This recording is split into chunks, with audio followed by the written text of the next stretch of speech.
The PlayStation 4 is on course to be the best-selling console of all time. Will the PlayStation 5 follow suit? Hot take!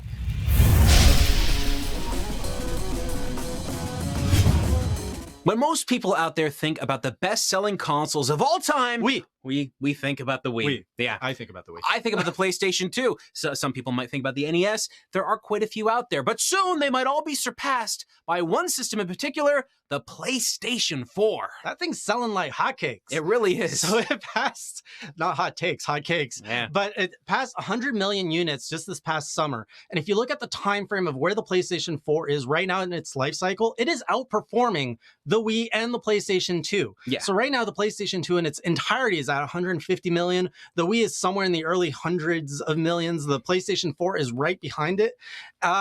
It's already surpassing it. So if it continues this course over the next few years, we're probably going to see the PlayStation 4 being at the top of the charts. Yeah, and you know what's hilarious about this? I remember back when the PlayStation 4 actually was just about to launch, everyone was saying, oh, this generation, no one's going to buy consoles. Generational consoles are dying out. It's all going to be digital. And Sony proved everyone wrong. Well, I mean, they have digital downloads that you can get on the PlayStation 4, but this system is seriously selling all over the world, and it keeps performing better and better and better. Now, there is something to be said about those haters that you were just quoting. This is the first generation where we're actually seeing the pool of console gamers shrink. Yes. So ever since I look back as far as Gen 4, which is the NES, Super Nintendo and Sega Genesis era, and ever since then, every generation, the pool has gone bigger and bigger. We've seen about 70 million gamers buy consoles every new generation. And this last gen with the Xbox One and the Wii U falls in there and the PlayStation 4, we saw it shrink by almost 70 million. So are we going to see the next generation shrink more, or what's going to happen?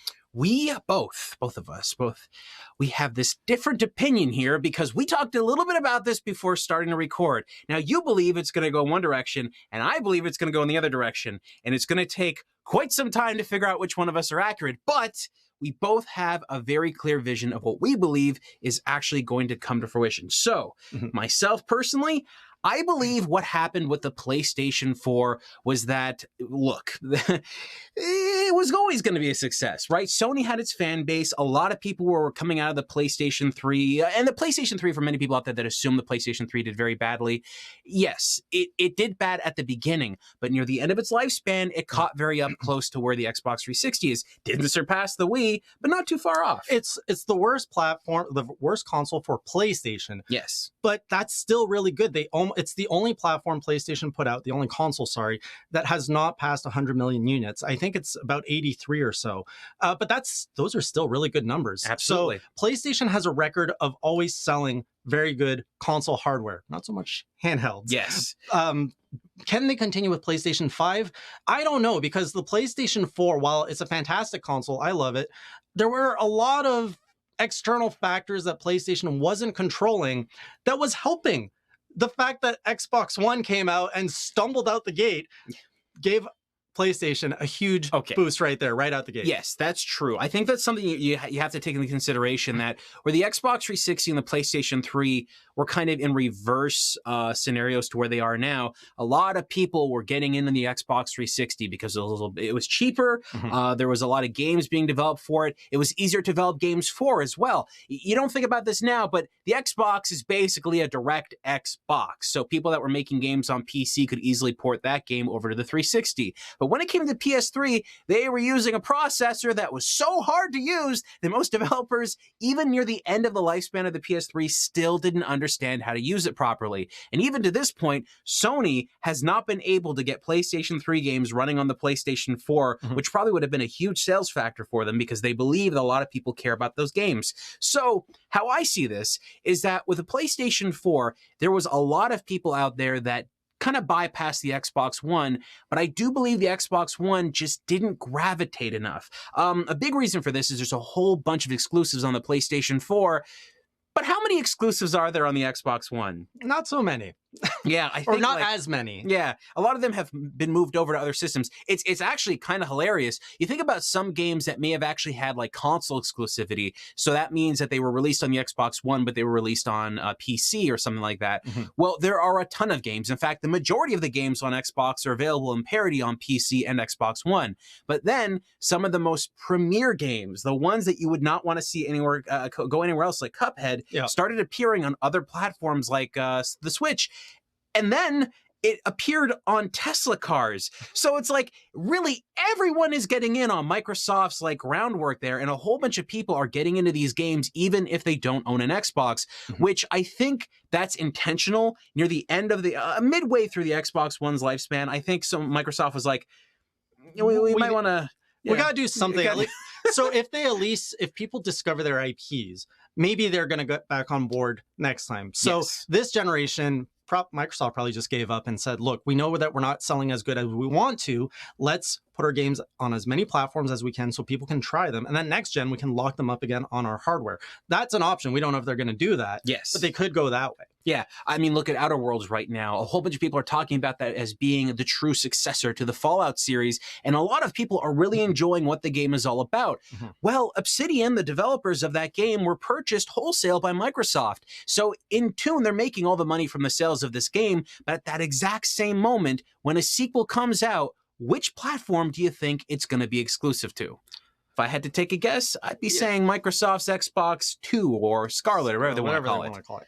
But to bring it back to PlayStation, so we had Microsoft, we had Nintendo that weren't really good competitors. The Wii U was not a success. And I wouldn't call the Wii U. I'd call it a doorstop for most a lot of things. There were some good exclusives. I love the system. Yeah, I love the system. It's really cool. But the problem is people just didn't pick it up.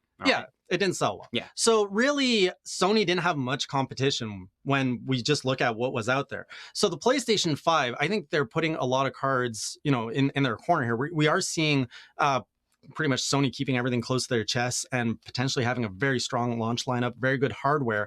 But what if Xbox steps up their game and the Switch is doing quite well right now? What if, I don't know, Nintendo is holding on to a bunch of IPs as well, and they're going to go pretty hard with the next gen launch, saying, hey, yeah, instead of buying some hardware, just buy our game, which is a fraction of the price if you already have a Switch. There's a lot that could happen there, and I think the PlayStation 5 won't be such a clear-cut winner.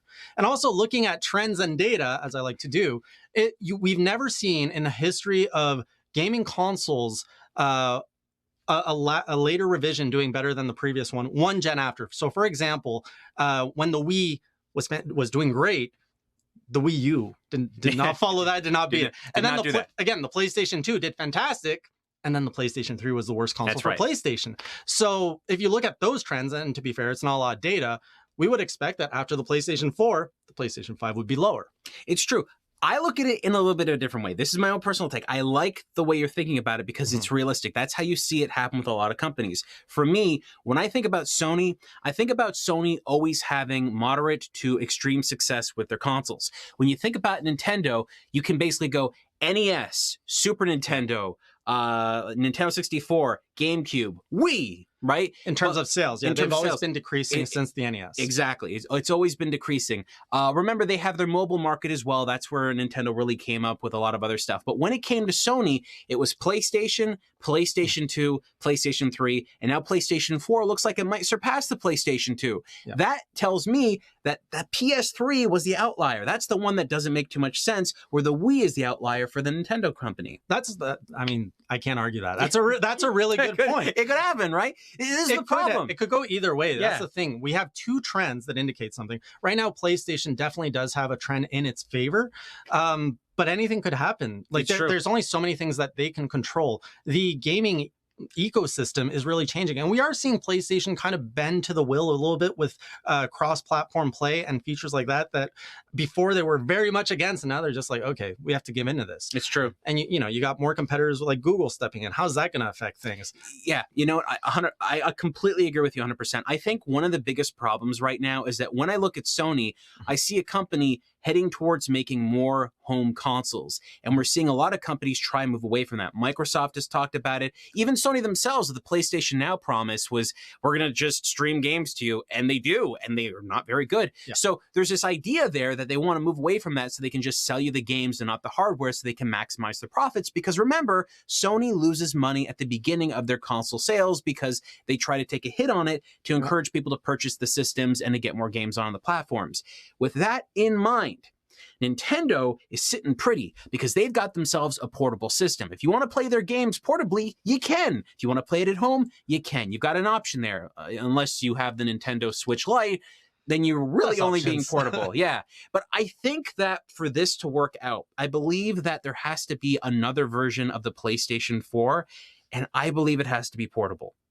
So you're saying PlayStation should go and compete right up against Nintendo? I believe they've got to. Yeah. Right now, this generation, you really saw the three hardware manufacturers kind of create their own niche. Nintendo has really doubled down on the handheld market with pretty much PlayStation bowing out, saying, we're not getting into it. Microsoft's, I'm not even touching that. Oh, Microsoft, Nintendo, they absolutely not. Yeah. And then Microsoft's like, you know what? We're not really winning in the hardware side of things. Let's focus more on these subscription models and how to make gaming more accessible and cheaper, essentially. And then you've got PlayStation that's like, all right, we're going to take all of the hardware users and we're going to be the kings of consoles. Yes. So maybe next generation, instead of seeing competition, everyone's just going to kind of step back in their corner. Nintendo's going to say, we're going to focus on handheld stuff that also docks to a TV. PlayStation's going to continue being the king of consoles. And Microsoft's just going to say, hey, we're going to focus on the cloud.